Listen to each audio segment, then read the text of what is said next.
The Norwegian Nobel Committee has decided to award the Nobel Peace Prize for 2020 to the World Food Programme.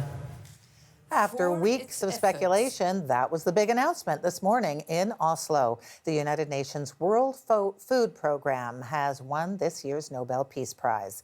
The organization fights food insecurity in dozens of countries facing conflict, poverty, and hunger around the world, including South Sudan, Yemen, Syria, and the Democratic Republic of Congo. For more on this big win, we have contacted Julie Marshall. She is the Canadian spokesperson for the UN's World Food Programme, and she joins us from Hamilton. Well, congratulations, Julie. What was your reaction when you heard the news this morning? It was wonderful. We're humbled here at the World Food Programme. We're really honoured to have been given this prize. And what does it really mean to win this prize? What does it do for your organization? Well, the recognition goes to all of our staff, to our partners, to the donors that support the World Food Programme. But I really think that the staff that really put themselves in the line of fire every single day to make sure that 100 million people make sure they're fed every single year. The recognition should go right there to the people on the ground.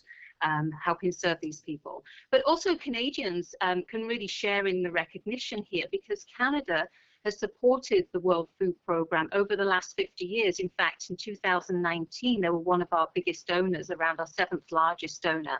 So Canadians should be very proud of the fact that they've supported WFP over all of this time. Yes, well, I'm curious to hear a little bit more about the challenges that face your program. This is a time, obviously, of such economic uncertainty, political unrest, climate issues. What would you say are the biggest issues that face the World Food Programme going forward? Well, I think one of the biggest things, obviously, is conflict. So conflict is a huge driver of hunger. So when people lose their homes, when people are driven away, they find themselves hungry, often in it could be a famine situation. Also, climate change is a huge driver of hunger. When we have large storms, crops are ruined, livelihoods are lost, livestock is lost. And that means that we have to get food to people right away in an emergency situation, but also that we have to prepare people for these kind of shocks and to help them to rebuild and build resilience following these shocks. So there's lots of different factors right now. And that was before COVID. So in 2019, WFP estimated that around 149 million people would be acutely food insecure. But that figure we estimate will go up and is going up to 270 million before the end of the year because of COVID-19 and the effect that it's having, putting millions of people out of work and basically making the poorest poorer and the hungriest hungrier. Yes, I wanted to ask you about the pandemic's effect. So it increases the issue of hunger, you're saying?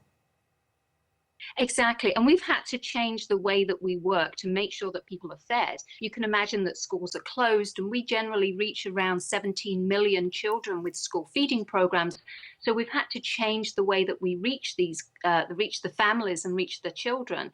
In food distributions, when we're working in places like Cox's Bazar, where we've had to pull back a number of staff. We've also had to make sure that we protect the people that we serve, our partners that we work with, and make sure that when we have a food distribution, it may just be, instead of having one distribution, we might have 10. We might do it in different areas, stretch out that time zone so that we can work with more people without infecting anybody. And also we take this opportunity to inform the community about safe distancing, about how to protect themselves. So we've had to change the way we work right across the board to make sure we're keeping people safe. Now, you mentioned Canada is one of the more significant donors to the UN's World Food Programme. Are there any other Canadian connections we should know about? Well, I think the Canadian government has been an excellent donor, giving multi-year funding, supporting our school feeding program, our humanitarian and development essential work. Also private sector companies, but individual Canadians have been very generous over the last couple of years. So we're very thankful for that kind of support. And they can continue to support us at the worldfoodprogram.org if they feel the need. We would very much appreciate it. It only costs less than $1 really to feed a child for the day. So you can download an app called Share the Meal and support the World Food Programme, or you can go to our website as well.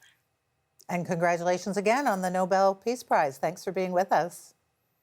Thank you. Julie Marshall is the Canadian spokesperson for the UN World Food Programme. We reached her in Hamilton, Ontario.